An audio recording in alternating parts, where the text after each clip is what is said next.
All'interno di gabbie fatiscenti erano custodite 5 pecore, 3 suini, 40 galline, un cavallo e una mucca. Gli esiti del sopralluogo hanno dato conto dell'attività di macellazione già parzialmente avvenuta di una capra giurgintana la cui carcassa bruciata era appesa ad un gancio.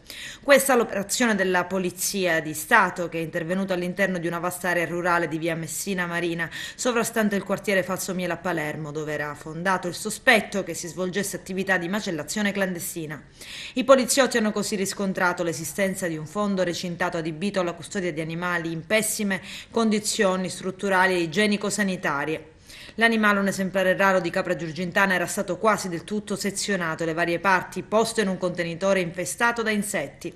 Durante il sopralluogo degli agenti era presente un 43enne pregiudicato palermitano che, pur non essendo il proprietario del fondo, è stato ritenuto responsabile della macellazione. A affiancare il palermitano come spettatori del macabro evento anche 3 cittadini extracomunitari di origine ghanese, a cui il palermitano avrebbe dovuto regalare la capra sgozzata, sviscerata e prima ancora affumicata in previsione della festa islamica del sacrificio.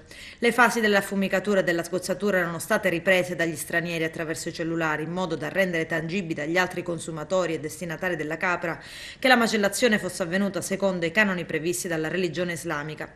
Sul posto anche il personale del gabinetto regionale di polizia scientifica e dell'ASP, sia l'area la cui superficie risulta estendersi per circa 1000 metri quadrati che gli animali e il materiale presente sono stati sequestrati. Il titolare del macello clandestino è stato invece denunciato.